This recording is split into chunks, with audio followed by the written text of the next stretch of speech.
Donc, on ne va pas aller gonfler des joues et que ce soit vulgaire. Par contre, il y a des patients qui aiment ça. On ne va pas aller gonfler des lèvres de façon vulgaire. Il y a des gens on appelle ça les duck lips. Les lèvres les lèvres de canard. De canard, parce qu'il y a beaucoup de gens qui ne respectent pas ces proportions qui sont là pour... Mais c'est horrible. Moi, j'ai déjà vu des nanas comme ça, quoi. Exactement. Et vraiment. Pourquoi? Parce qu'ils finissent par injecter la lèvre supérieure avec une plus grosse quantité que la lèvre inférieure. Il faut pas faire ça. Pas du tout. Tout le temps, la lèvre inférieure doit être une demi-fois plus épaisse que la lèvre supérieure. Sinon, on finira par un dog face, justement, qui n'est pas bien. Tu peux refaire la grimace?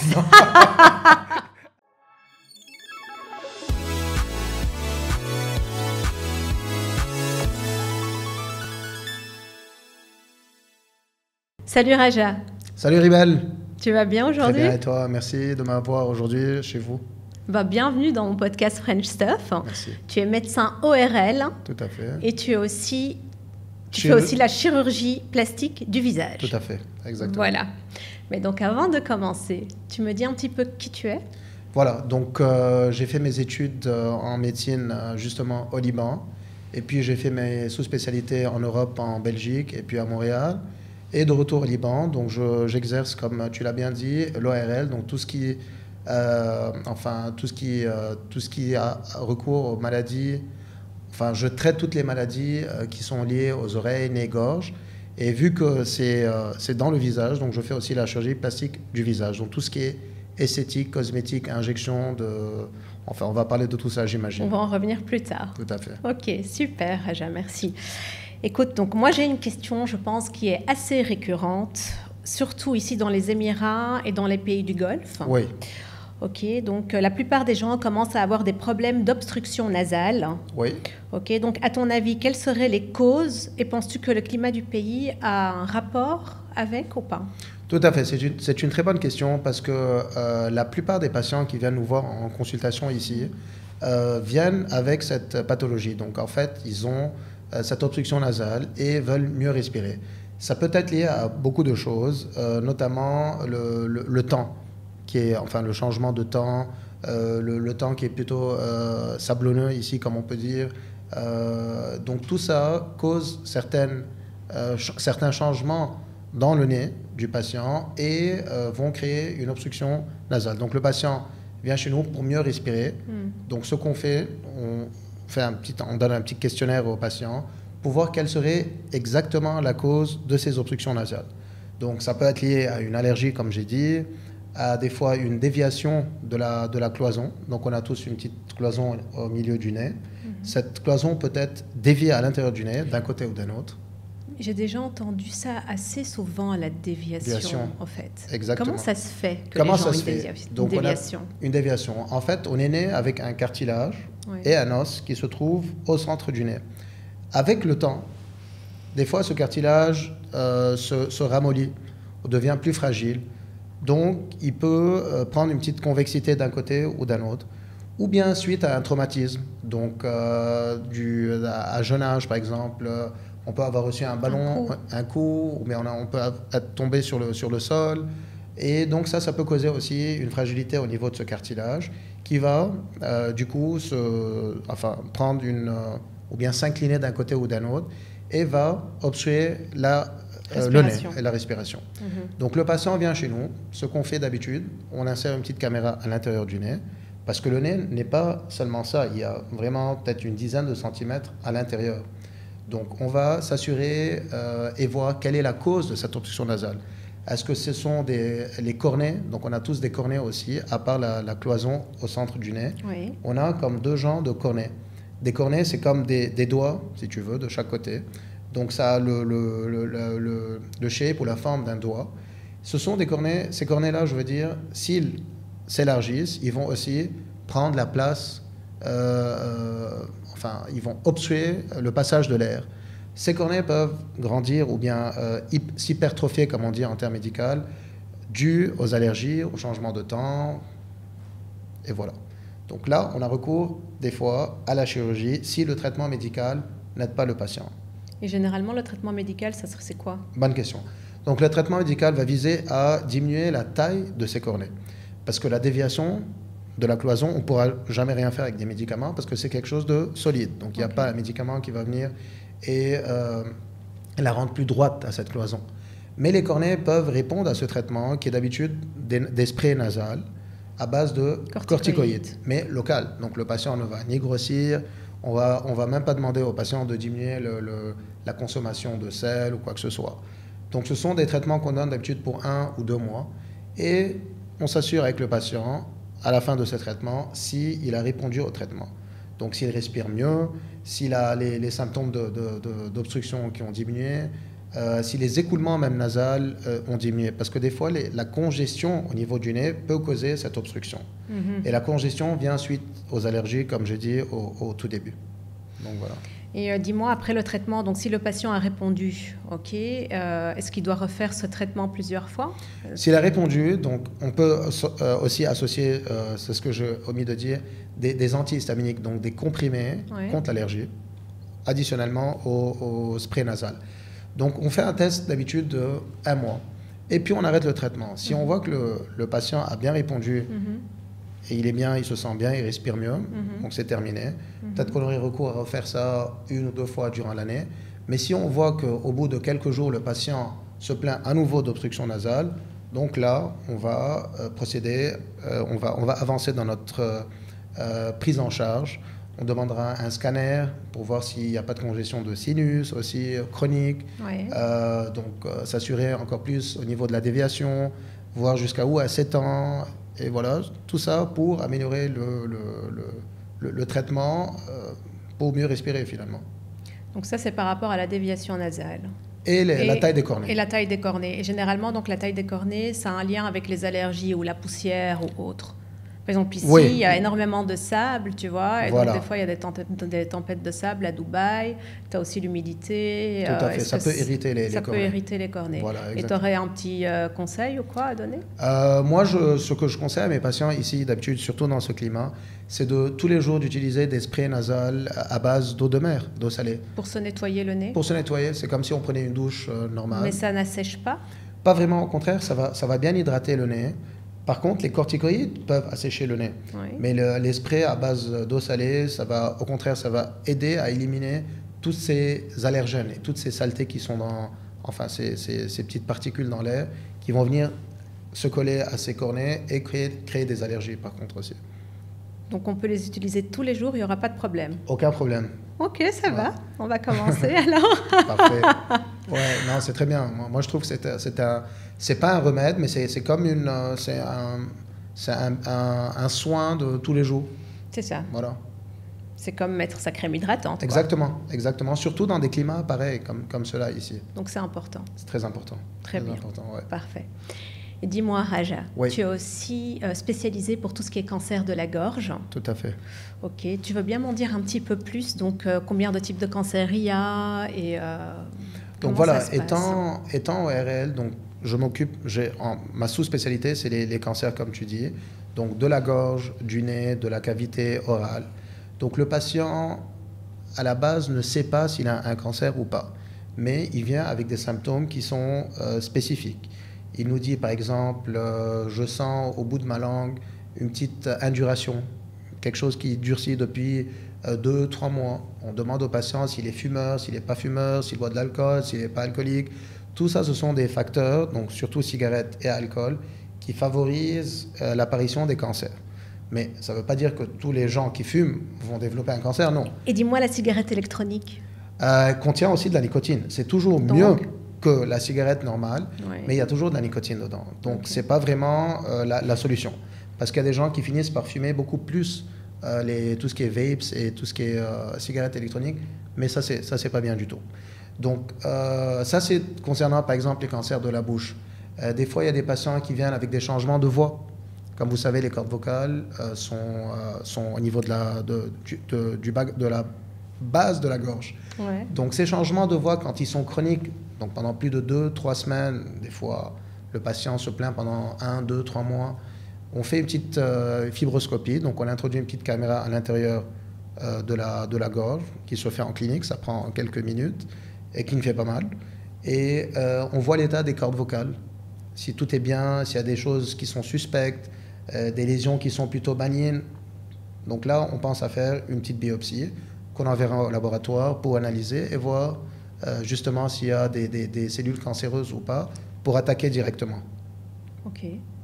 Et donc, toi, tu opères les cancers de la gorge. Oui. Mais tu peux me dire, il y a combien de cancers de gorge qui sont différents? Donc il y a des cancers. Le cancer, c'est un cancer. Okay. Mais c'est plutôt, je crois que tu veux dire, c'est les cancers s'étendent d'où à où. Donc il y a la gorge du haut, la gorge au niveau des cordes vocales, un peu plus bas.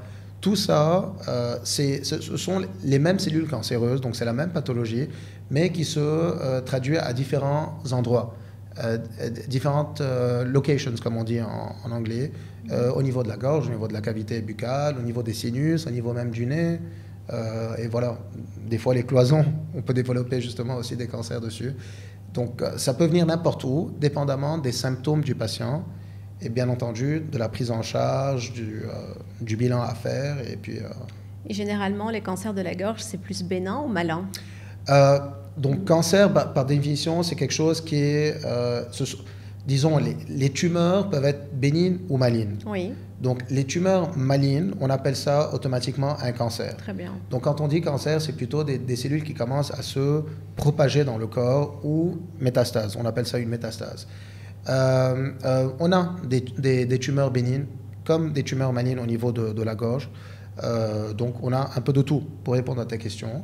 Mais ce qui va trancher là, voir si c'est plutôt bénin ou malin, c'est toujours la prise d'une biopsie qu'on va analyser. Donc, c'est un petit échantillon qu'on va analyser au laboratoire et après ça, par la suite, voir comment traiter. Donc, dis-moi, Raja, maintenant, on va parler un petit peu de tout ce qui est corona et de tout ce qui s'est passé en post-Covid. Ok, donc je ne sais pas si tu as eu des patients qui sont venus te voir justement pour des cas d'anosmie, qui est vraiment la perte du goût, la perte de l'odorat. De l'odorat et la perte de goût. Et la perte de goût qui se dit la gueusie. Exactement. Donc voilà. En fait, c'est très vrai ce que tu viens de dire. En fait, les deux sont liés. Donc, quand on a une perte d'odorat... On a la perte du goût. La perte du goût. Donc, c'est relié d'une façon ou d'une autre. Et comme tu dis, le virus, le coronavirus, attaque les cellules qui sont à l'intérieur du nez. Donc, au niveau du nez, la fente supérieure, qu'on appelle ça la fente olfactive. Donc, ces cellules-là qui vont être attaquées par ce virus ne vont plus pouvoir transmettre l'odorat au cerveau, qui va lui, par conséquence, traduire cette information et va te dire que ça, c'est le goût de la banane, le goût de la tomate, le goût d'une pomme ou whatsoever, ou quoi que ce soit. Donc, ces cellules-là qui vont être attaquées ou bien inflammées par le virus prendront du temps pour se régénérer. Donc, ce qu'on disait à nos patients, d'ailleurs, parce que les études ont montré que c'était très important, c'est dès les premiers symptômes, ou bien dès la première dès le premier signe où le patient, où il y a une perte, on avise le patient d'utiliser justement les sprays de corticoïdes. Parce que les corticoïdes sont des anti-inflammatoires finalement qui vont venir diminuer l'inflammation causée par ce virus. Et donc va aider à reprendre le goût et regagner l'odorat. Même quand ils étaient infectés par le virus. Tout à fait. Donc on n'attendait pas la fin, qu'ils soient de nouveau négatifs au corona. Donc dès qu'ils avaient un minimum de perte de goût, le plus tôt possible, on commençait les corticoïdes. Et deuxième chose, ce que les études ont montré, c'est qu'il fallait réhabituer le cerveau à sentir des odeurs auxquelles on était habitué à sentir. Donc ce ne sont pas nécessairement des odeurs qui sont fortes, mais des odeurs auxquelles chaque individu est habitué à sentir, que ce soit des odeurs faibles ou des odeurs fortes ou quoi que ce soit. Donc je disais à mes patients de tous les jours, pendant par exemple 3 fois par jour, pendant 25, 30, 40 secondes, se réhabituer à sentir des choses. Par exemple le parfum, qui est très personnel à chacun, donc chaque individu est exposé tous les jours. De mettre le bouchon sur le nez et d'essayer de raviver ses neurones et raviver son cerveau de façon à ce qu'il se réadapte et se rafraîchit à nouveau pour reprendre les sens. Et penses-tu qu'il y a des gens qui n'ont jamais retrouvé? Il y en a qui l'ont jamais retrouvé. C'est rare parce que la plupart retrouvent. Des fois, ça peut prendre jusqu'à 1 an. C'est donc, vrai? 6 mois, 1 an. Oui, c'est ça peut prendre jusqu'à 1 an, exactement. Ouais. Il y a des patients qui ont repris le sens de l'odorat après 1 an et quelques mois même. Et ils le reprennent à 100% ou ils la reprennent. Il y en a qui reprennent à 100%. Il y en a aussi qui reprennent le sens de l'odorat, mais leur odorat devient modifié. Donc on appelle ça une... Donc ça veut dire quoi? Donc au lieu de sentir le goût de l'orange, si on leur donne une orange, ils vont sentir un goût qui est plutôt différent ou bien un goût qui est pas bon finalement. Donc ça dérange un peu le patient. Donc quel que soit l'aliment. Donc ça c'est un peu dérangeant pour le patient. Mais en l'habituant à ressentir les choses comme je viens d'expliquer, auquel il était habitué, il peut essayer de surpasser cette chose-là. Mais ça doit être horrible. Ça doit être horrible. Imagine-toi de sentir des choses qui sont... Imagine que tu manges quelque chose et qui est bon et qui n'a à la pas fois qui n'est goût. pas bon. Exactement. Ça, c'est pas très... c'est pas très chouette. Ouais, c'est pas très sympa pour le patient. Mais il faut leur expliquer que ça prendra un peu de temps. Et on donne des fois aussi des comprimés qui vont venir réveiller aussi les nerfs, comme les comprimés à base de vitamine B, de zinc et tout ça. Ça, c'est très important aussi. Raja, oui. Dis-moi. Donc maintenant, j'ai entendu dire... Enfin, tu m'as dit, pardon. Hein, Raja, tu m'as dit que tu faisais aussi des injections de Botox et de fillers dans les cordes vocales. Tout à fait. J'en avais jamais entendu parler. Je ne savais même pas que ça existait. Donc dis-moi, de 1, c'est à partir de quel âge? C'est recommandé dans quel cas? Et pourquoi est-ce que tu le fais? Pourquoi on utilise? Donc les injections de Botox et de fillers qu'on fait dans le visage, que j'en fais d'ailleurs à mes patients. Dans les cordes vocales. Oui. On utilise ça aussi justement pour... donc sur le visage, on fait ça à des fins...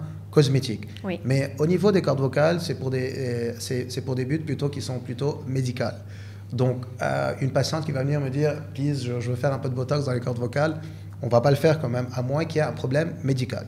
Quels sont les problèmes médicaux? Donc, pour le Botox, comme vous savez, c'est une toxine. Donc, c'est un produit qui va reposer le muscle. D'ailleurs, c'est pour ça que ça enlève les rides au niveau du visage, parce que ça repose les muscles. Au niveau des cordes vocales, donc on a tous 2 cordes vocales, à gauche et à droite, qui sont en fait 2 muscles. Donc ces cordes vocales, quand elles vont se contracter, la parole va s'émettre, donc la voix va s'émettre plutôt. Des fois, il y a des gens qui ont des spasmes au niveau des cordes vocales. On appelle ça une dysphonie spasmodique ou un spasme des cordes vocales. Là, c'est très important que le médecin ait un petit flair, enfin qu'il soit un peu exposé à ça et puisse savoir diagnostiquer ça. Une fois qu'on diagnostique ça, on peut directement injecter du Botox au niveau de ces cordes vocales, donc des doses qui sont bien étudiées pour reposer ces cordes vocales. Comment savoir? Donc, le patient, je vais vous donner un petit exemple. Il y a des patients qui parlent comme ça va, vous allez bien. Donc, il fait des spasmes à chaque fois qu'il parle.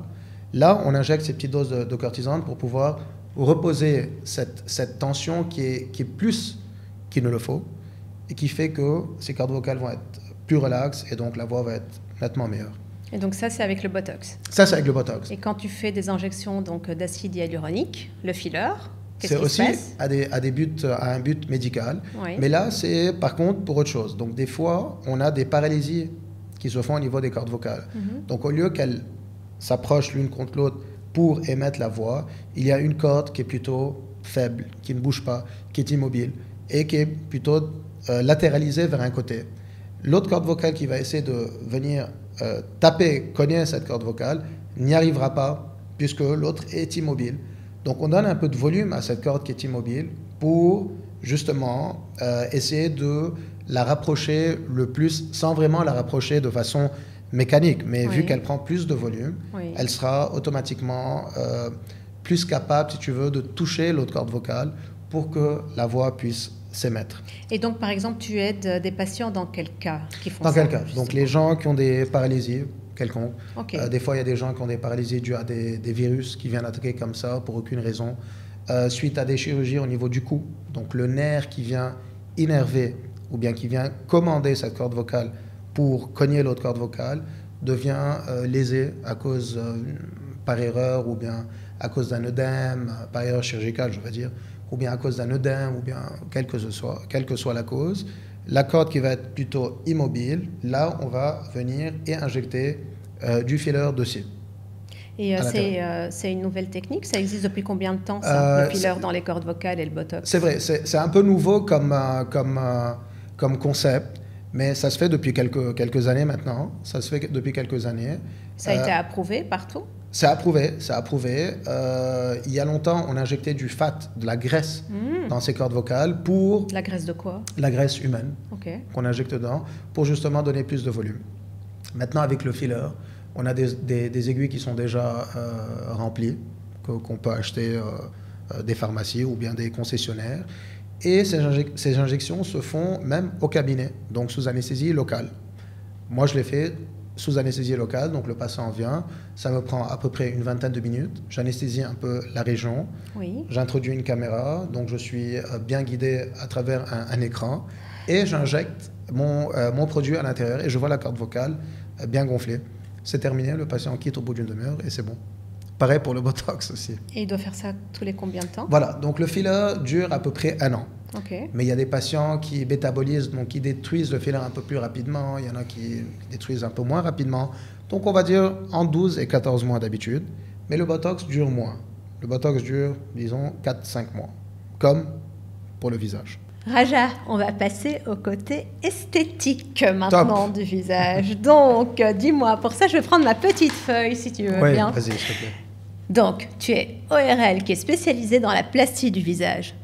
Pourrais-tu me dire pourquoi devrions-nous choisir un ORL plutôt qu'un chirurgien plastique spécialisé dans le visage pour faire une rhinoplastie ou une otoplastie, par exemple? Ça, c'est une question qui va causer beaucoup de problèmes entre moi et les chirurgiens plasticiens.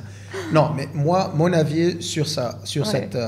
vu que les ORL s'occupent de l'intérieur du nez aussi, et non pas seulement de l'aspect externe. Tout à fait. Donc, pour moi, je trouve que une fois qu'on va opérer le nez, il vaudrait mieux aussi avoir un médecin qui s'y connaît et de l'intérieur et de l'extérieur. Pourquoi? Que vous pouvez... Parce que, non, si tu veux, la complication la plus commune suite à une chirurgie esthétique du nez, c'est l'obstruction nasale suite à la rhinoplastie. Pourquoi? Parce que à l'intérieur du nez, il y a des valves. Donc c'est comme les valves des voitures qui sont là pour un peu aérer le nez de façon à mieux respirer. Donc moi je trouve, étant ORL, vu qu'on sait s'occuper de l'intérieur du nez, on saura comment, si tu veux, essayer de repousser cette complication. Oui. Tu vois, donc on n'affectera pas la respiration après notre rhinoplastie. Et en même temps, on s'occupera de l'aspect esthétique du nez. Donc c'est pour ça qu'on devrait plus venir chez l'ORL pour faire la rhino que chez un chirurgien plasticien qui a étudié, qui s'est vraiment spécialisé dans la chirurgie plastique du visage. Mais on est vraiment spécialisé dans la chirurgie plastique du visage aussi. Ouais. On est chirurgien plasticien du visage. Donc on fait exactement comme le plasticien ferait, plus l'intérieur. En plus, l'intérieur, on va pas créer de problème. Et puis, ça dépend aussi des médecins, je suppose. Et ça dépend des médecins, de leur training, de leur fellowship, de leur confiance, de combien de cas ils ont opéré déjà, donc voilà, tout ça, c'est très important, quoi. Et par rapport aux petites oreilles aussi, alors? Les oreilles, vu qu'on est spécialisé dans le visage, on fait beaucoup de chirurgie esthétique des oreilles, qu'on appelle ça l'autoplastie. Donc auto-oreille, plastie-oreille. C'est surtout pour les oreilles décollées. Donc il y a beaucoup d'enfants à bas âge qui se font bullied à l'école. Harcelés, ou bien des élèves qui se moquent de leurs oreilles et tout ça. Donc ils finissent par avoir des petits complexes à cause de ça. Là, à partir de l'âge de 5 ans, on peut opérer l'oreille d'un enfant. Parce qu'avant cet âge-là, l'oreille encore est en croissance. Donc à 5 ans, l'oreille a fini sa croissance? 95% de la croissance se serait terminée à partir de l'âge de 5 ans. Et donc ça, c'est l'âge minimal après laquelle on peut opérer les oreilles de l'enfant. Et comment tu fais généralement pour recoller les oreilles? Comment je fais? Donc, en fait, il n'y a pas de cicatrice qui se voit. Non. C'est une cicatrice qui sera à l'arrière de l'oreille et qui va disparaître avec le temps. Donc, je joue sur la pliabilité des cartilages. Parce qu'une oreille qui est décollée, c'est une oreille qui n'a pas de relief. C'est une oreille qui est plutôt plate, qui a une surface qui est plutôt plate. On va recréer ce sillon-là, ou bien cette plicature, pour justement que l'oreille puisse se rabattre vers la tête. Voilà. Comme ça. C'est facile. Très, très facile. Ça se fait aussi au cabinet sous anesthésie locale. Sous anesthésie locale? Oui. Oui, oui. C'est en one day, quoi. Même pas. C'est en 1 hour. Ça prend 1 heure, 1 heure et demie, et puis c'est terminé, quoi. Pas si facile. Ouais. Enfin, c'est facile parce qu'on a l'expérience. C'est pas que... Ouais. Oui, mais après, le patient, il souffre quand même. Non, en fait... Ça fait pas mal? Ça fait pas mal. Enfin, il sentira des petites douleurs comme ça, qui sont pertinentes à l'incision, mais on va lui donner les médicaments qu'il faut, les antidouleurs et tout ça, donc ça va bien après.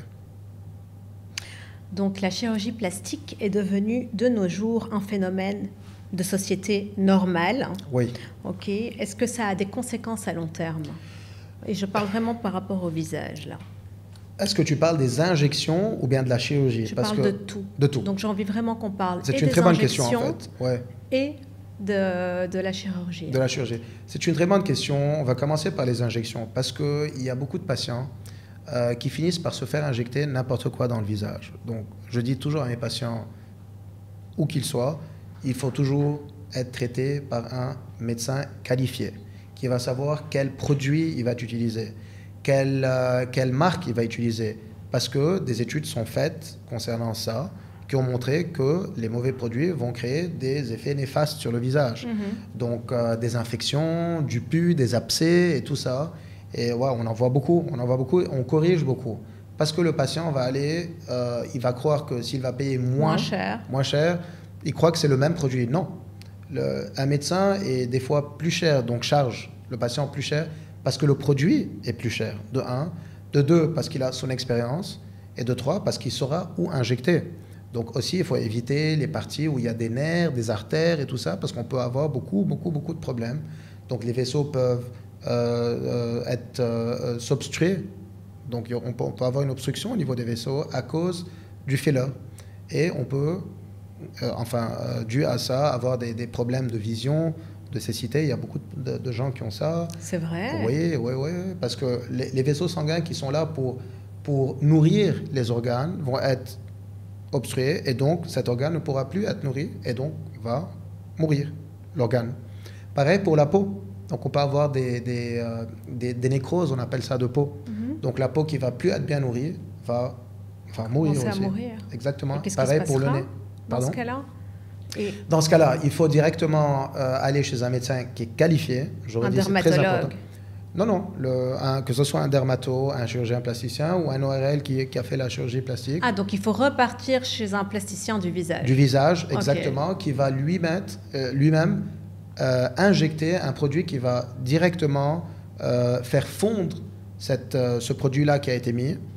Et de façon à ce que le vaisseau sanguin ou bien l'artère qui a été obstruée reprenne un peu reprenne vie, si on veut dire. De 1, de 2, il faudra donner des cortisones aussi. Des fois, je donne des antibiotiques et de l'aspirine. L'aspirine qui est un anticoagulant pour aider tout ça. Donc, c'est vraiment quelque chose de très dangereux. Il faut vraiment aller toujours chez des médecins qualifiés et même qui vont utiliser des produits qui sont approuvés. Approuvé. Exactement. Dis-moi, Raja, qu'est-ce qu'on peut faire dans le visage? Est-ce qu'il y a des limites ou pas? Par rapport aux injections, maintenant, on va parler. Il n'y a jamais de limite. Il y a des gens qui vont vers l'extrême. Ouais. Mais le médecin est là pour donner son avis, according, on va dire. Il va donner son avis qui sont basés sur les proportions du visage. Donc, on ne va pas aller gonfler des joues et que ce soit vulgaire. Par contre, il y a des patients qui aiment ça. On ne va pas aller gonfler des lèvres de façon vulgaire. Il y a des gens on appelle ça les duck lips. Les lèvres de canard. De canard, parce qu'il y a beaucoup de gens qui ne respectent pas ces proportions, qui sont là pour... Mais c'est horrible. Moi, j'ai déjà vu des nanas, comme ça, quoi. Exactement. Et vraiment. Pourquoi? Parce qu'ils finissent par injecter la lèvre supérieure avec une plus grosse quantité que la lèvre inférieure. Il faut pas faire ça. Pas du tout. Tout le temps, la lèvre inférieure doit être une demi-fois plus épaisse que la lèvre supérieure. Sinon, on finira par un dog face, justement, qui n'est pas bien. Tu peux refaire la grimace? Ah, donc, justement. Donc, voilà. Pareil pour le Botox aussi. Ouais. Donc, il y a des gens qui en mettent de façon qui ne soit pas, qui ne donne pas un aspect qui est naturel. Donc, ils finissent par avoir des sourcils super élevés. On appelle ça le signe du Satan ou Mephisto sign. Donc là aussi, il faut... C'est qui appelle ça le signe du Satan? C'est ça, vous, entre médecins? Enfin, c'est devenu connu, c'est Mephisto sign. Je ne connaissais pas du tout. Ouais, okay. Parce que ça donne un air un peu austère comme ça. Okay. Et pareil pour le filler, donc au niveau des joues, de l'angle de la mandibule, tout ça, il faut toujours injecter de façon que ce soit naturel, en même temps en donnant un aspect qui est plus reposé au visage, justement. Ok. Et dis-moi, quels sont les effets donc, positifs de l'injection de l'acide hyaluronique dans le visage ou du Botox? Donc, pourquoi une patiente viendrait s'injecter du filler? Donc, on appelle ça le filler. Le filler, c'est quelque chose qui va fill en anglais, qui va gonfler. La matière qu'on utilise est justement de l'acide hyaluronique. Pourquoi l'acide hyaluronique? Parce que c'est un élément qui se trouve naturellement dans notre corps et qui va aussi stimuler la formation du collagène dans le corps. Okay. Donc, si, disons, une patiente aimerait avoir des joues, elle n'a pas de joues, elle est plutôt plate au niveau du visage, elle a envie d'avoir un peu de forme, on peut injecter un peu de filler dans les joues qui va justement stimuler la production de son collagène avec le temps et va lui donner un air qui va lui plaire, elle va se sentir mieux en société, peut-être, ça va lui donner un peu plus de confiance, ou elle se sentira mieux. Voilà. Et par rapport au Botox, c'est plus utilisé dans quel cas? Voilà, le Botox a différentes en fait utilisations. Ouais. Donc les utilisations cosmétiques visent à éliminer les rides.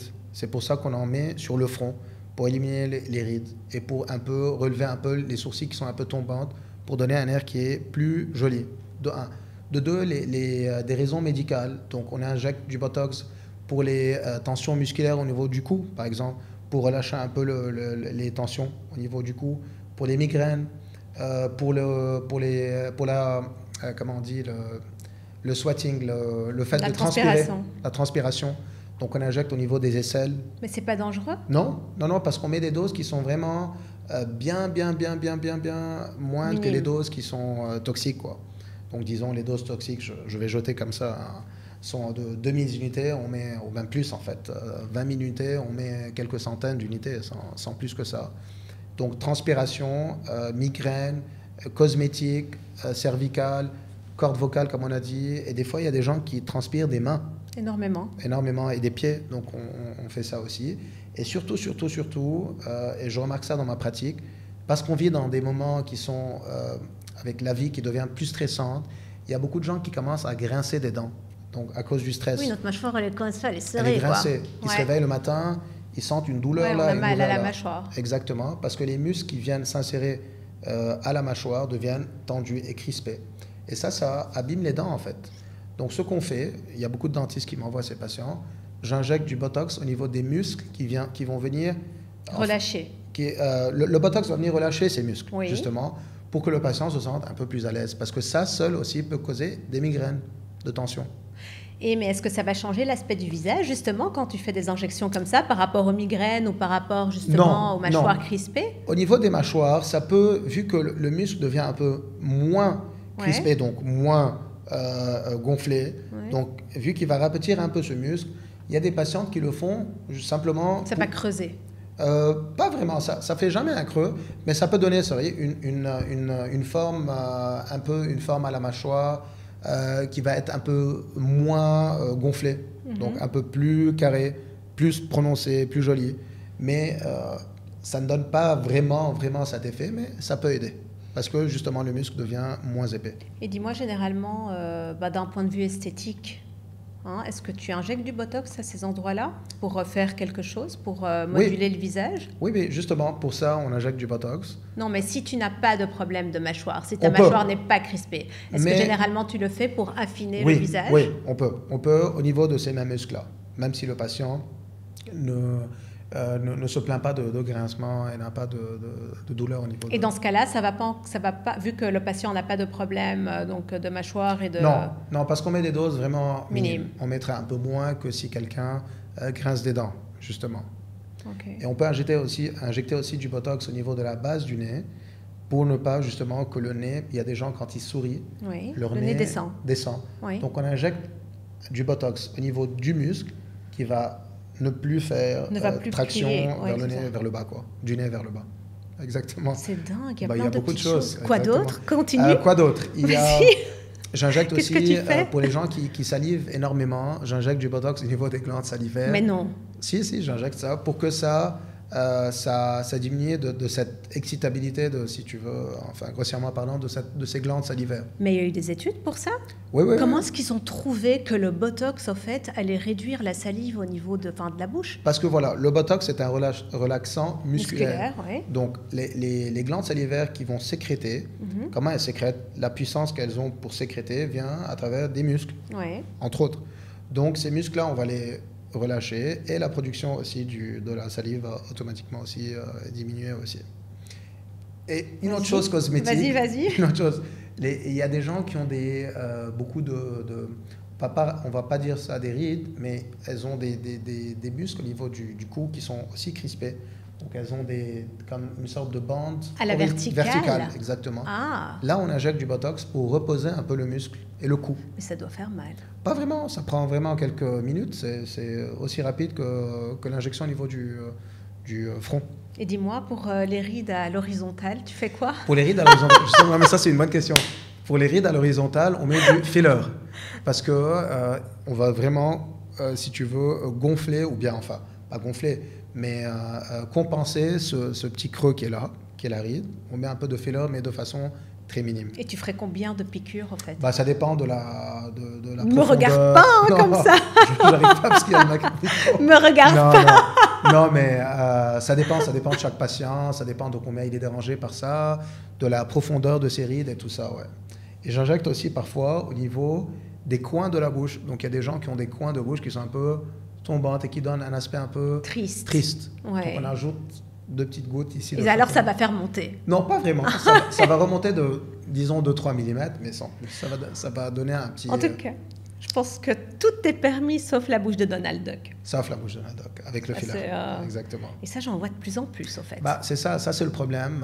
Mais peut-être que les patientes le demandent aussi, d'avoir des super belles lèvres pulpeuses. Mais on peut avoir de belles lèvres pulpeuses en maintenant les proportions idéales. Donc toujours la lèvre inférieure doit être plus grosse, plus épaisse que celle supérieure. Et là, c'est au médecin d'aller expliquer et d'aller dire aux patients que ça, c'est pas bien, ça, c'est joli, ça, c'est pas joli. Parce que sinon, tu vas contre la nature, quoi. Tu vas contre la nature, mais finalement, les goûts et les couleurs ne se discutent pas, mais on va contre la nature. C'est pour ça qu'il faut aller toujours chez des médecins. Les esthéticiennes et tout ça, avec mes respects pour eux, sont en train d'abuser et de faire ça à des prix pas chers pour attirer justement le client et ils finissent par faire des n'importe quoi. Cochonneries. Et après, le client, le patient repart chez le plasticien, chez le médecin. Et là, elle repaye double, au fait. Exactement. On essaie pour essayer d'arranger, de sauver les dégâts. Voilà. C'est ça. Exactement. Donc, il ne faut jamais aller simplement parce que l'esthéticienne est moins chère. On ne sait jamais ce qu'elle va utiliser. Parce que finalement, les grandes marques qui se respectent ne vont jamais aller vendre leurs produits chez n'importe qui aussi. Dis-moi, Raja, par rapport au produit, est-il important donc, de toujours montrer le produit que tu vas utiliser au patient ou pas? Tout à fait. Moi, je le fais d'office parce que ça crée une certaine confiance envers le patient. Okay. J'ouvre la boîte devant elle ou devant lui. Non, enfin, ça peut être un homme ou une femme. De plus en plus. Je leur montre la date de naissance, la date d'expiration du produit et la marque du produit. Comme ça, moi, je me sens mieux. Le patient se sent en sécurité et en confiance. Okay. Très important. Donc, c'est important de montrer et de savoir quel produit on utilise. Moi, je trouve que oui. Moi, je le fais d'office, de toute façon. Ouais. Et quoi d'autre, dis-moi, Raja, par rapport au visage? Par rapport au visage. Les liftings et tout ça, tu fais aussi? Oui, donc je fais des liftings du visage, des liftings du cou, des rhinoplasties, comme on a dit. Aussi, je fais des chirurgies qui vont soulever la lèvre supérieure parce qu'il y a beaucoup de patientes qui viennent, qui veulent injecter du filler dans leurs lèvres et qui sont à la fin frustrées parce qu'elles injectent et elles voient qu'il n'y a aucun changement. Justement, il y a des fois des patientes qui ne vont pas trouver de changement. Qui ne réagissent pas au filler. Qui réagissent, mais leur lèvre est tellement fine que ces médecins-là ou bien ces injecteurs ne se rendent pas compte à la fin qu'ils injectent pour rien finalement. C'est parce que la lèvre qui est tellement fine doit être en fait soulevée ou bien éversée. Okay. Donc ce qu'on fait d'habitude, les gens qui ont des lèvres super fines, d'habitude ont une distance aussi du nez vers la lèvre qui sont un peu prononcées, donc une grande distance. Ce qui fait que la lèvre rouge, on appelle ça la lèvre rouge, et ça la lèvre blanche. Donc en fait tout ça c'est la lèvre blanche et rouge. Donc ce qu'on va faire, on va diminuer de cette distance-là en faisant une petite incision au bas du nez qui va disparaître, qui ne va pas apparaître. On enlève cet excédent de peau qui a causé cette distance de façon à soulever la lèvre. Donc on enlève un petit croissant de peau, on va resuturer la peau d'en bas à en haut. Tout ça, ça va être caché au niveau du nez et ça va soulever la lèvre de façon naturelle, sans filler, sans rien, et ça c'est ta vie. C'est joli. C'est joli. C'est pas mal. Mieux que les fillers, effectivement. Mieux que les fillers. Et là, si elle veut encore plus, là, elle pourra injecter un peu de filler, mais là, ça paraîtra, parce qu'elle aura déjà une lèvre qui sera éversée, et donc qui sera apparente. Donc, on peut quand même un peu gonfler. Mais moi, je le fais de façon à ce que la patiente n'ait plus besoin de filler à vie. C'est génial.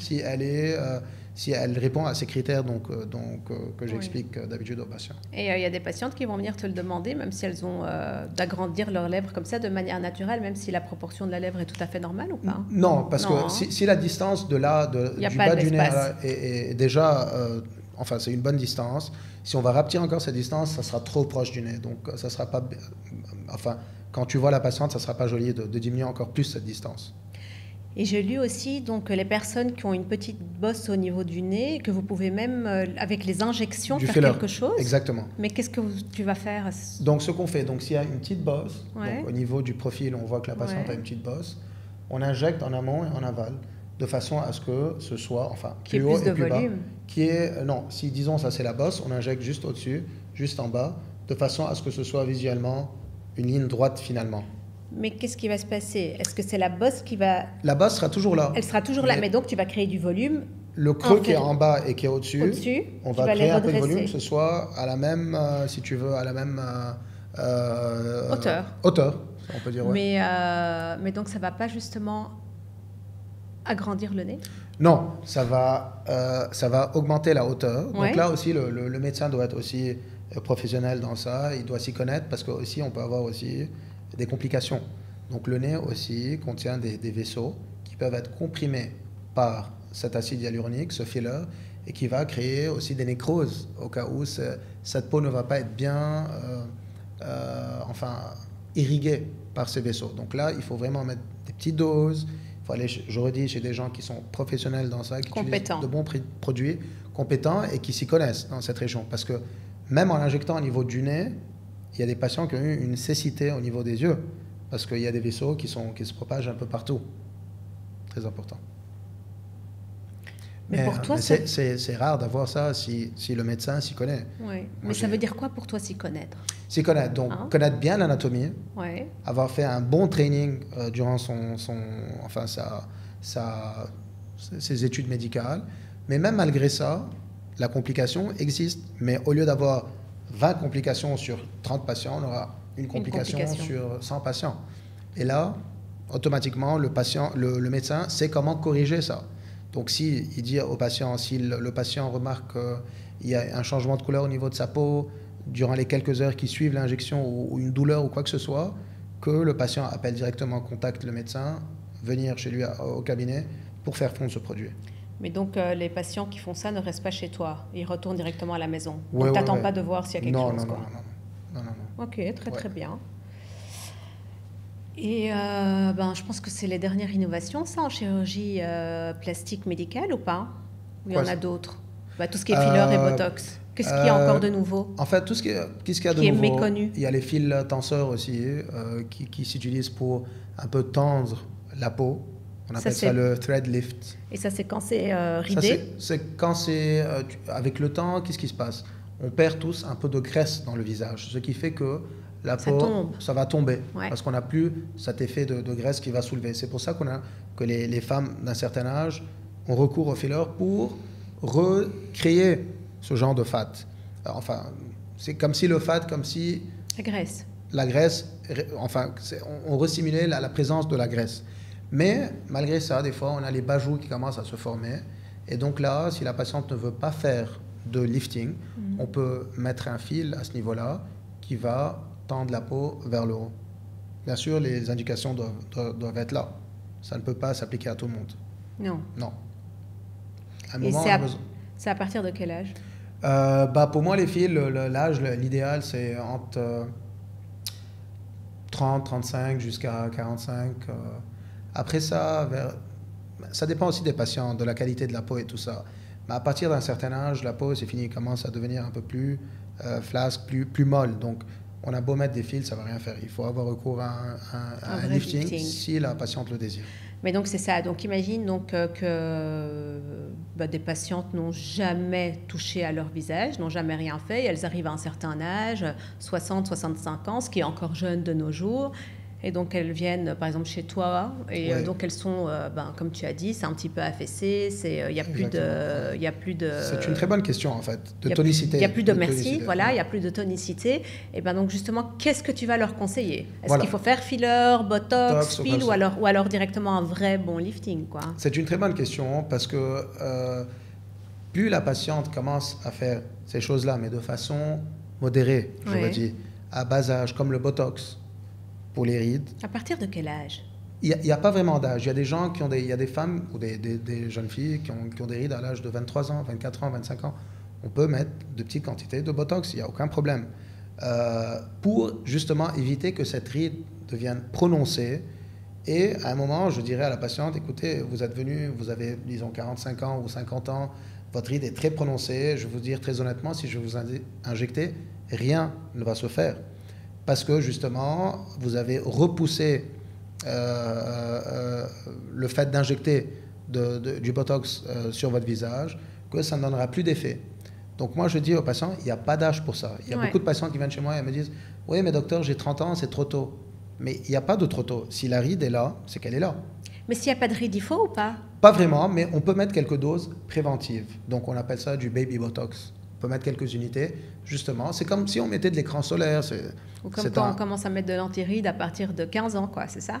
Oui, par exemple, ce sont tant qu'il n'y a pas d'effet néfaste et qu'on est en dessous de ces doses qui sont toxiques, il n'y a aucun problème. Très bien. Pareil pour le filler aussi. Sinon, on arrive à un certain âge, on ne peut plus rien faire. Et donc, dans ce cas-là, qu'est-ce qu'on fait? Dans ce cas-là, si on a des rides, disons, à l'âge de 65 ans ou 70 ans qui sont très prononcées, ou bien ça dépend encore. On peut avoir des rides très prononcées à 50 ans ou à 40 ans. Ça peut être génétique aussi. Il faut, dès qu'on voit l'apparition de certaines rides, si la patiente le désire, encore une fois, il y a des gens qui aiment les rides. On ne va pas les forcer à faire Il y a des gens qui aiment rester telles quelles. On ne va pas les forcer aussi.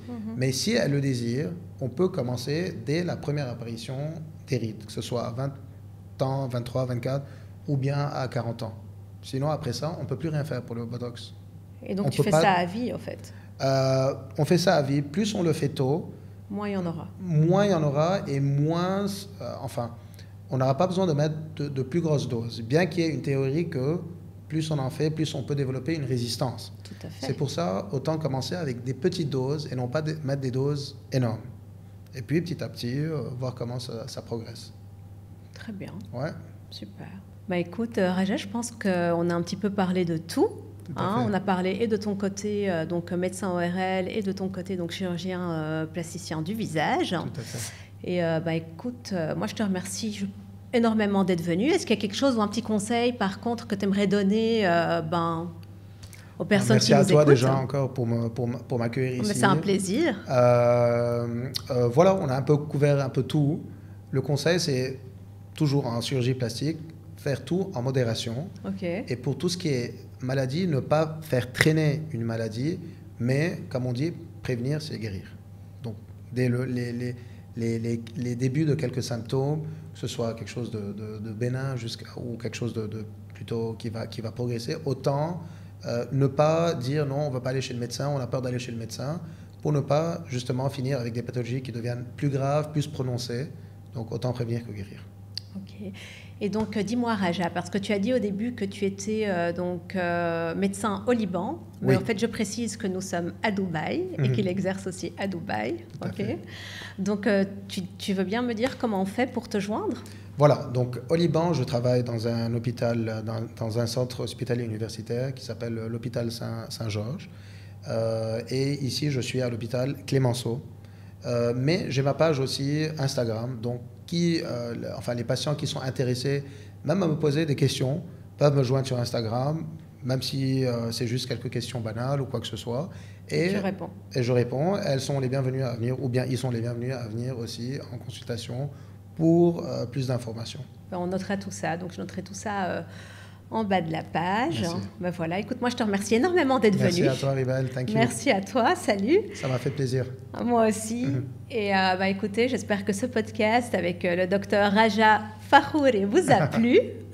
Voilà. Et je vous dis à très bientôt dans un prochain épisode French Stuff. Salut.